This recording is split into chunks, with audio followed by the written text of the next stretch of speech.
Kwa ihinda rĩa thikũ nyingĩ hĩtũku gũkoretwo na waganu mũingĩ mwena wa Naivasha, kũrĩa mbeũ njĩthĩ marabunja nyũmba cia andũ oro ũndũ ũmwe na biacara ciao na kũiya indo ciao oro hamwe na mbeca.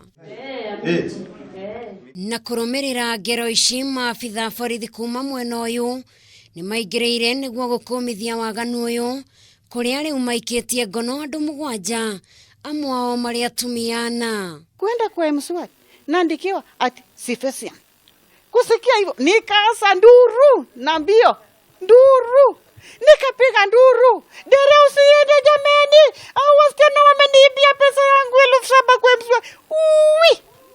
Sasa mwingine anaambia dere, anza safari. Nikasika staring hivi na napiga nduru. Nikastuka ofisa wamefika. Wagi wa mĩtugo ũcũngĩrĩirwo nĩ andũ gũkorwo mabutĩtwo mawĩra kumana na kĩng'ũki kĩa mũrimũ wa COVID-19, gĩko gĩa ica ikuhĩ nĩ atumia aya 4 na arĩa makoretwo makiungumia mbeca cia mũingĩ na kũmera atĩ nĩ mekũheo mbeca cia kũmarũgamĩrĩra ihinda-inĩ rĩrĩ rĩa mũrimũ ũyũ. Mama akaingia akaniambia, habari zenyu, ninaweza jikinga ninaweza pumzika pa kiasi. Sasa mimi ile out of goodwill nikamkaribisha akaketi. Kuketi hapo sasa akaanza kusema, hamjai niona kwa TV mahali fulani. Nikashindwa mama anaongelelea nini. Huyu mwingine mwenye alikuwa ananunua nguo akasema, nimewahi kuona kwa TV, sijui naletanga station sijui ya kusaidia watu wagonjwa hivyo.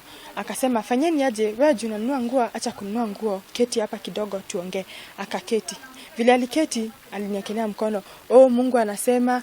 From there sijui nini ili happen, lilijipata stage bila pesa. Giridha tukuheagwo stock ya ngirinyanya. Ngire Naivasha. Na nigutumirwo message. Eric Gicukino ũrĩa nĩ MCA wa Viwandani augĩte atĩ ũici ũyũ wongererekete kumana na watho wa curfew ũrĩa ũgathĩkĩtwo nĩ thirikari. This is going to be a lesson to any single thief outside there, any single person of bad will ambaye anafanya vandalism Naivasha na Kenya kwa jumla. Na gĩkĩra mũkonde OCPD wa Naivasha Samuel Waweru na ũrĩa tũraranĩirie nake na njĩra ya thimũ augĩte atĩ othe aya 7 nĩ marĩkĩtie gũikio ngono na nĩ magakinya igoti-inĩ nĩguo mahingũrĩrwo thitango. Ngĩribotera Kameme TV, njĩtagwo Njeri wa Wambui. Nilikuwa naenda kukufa.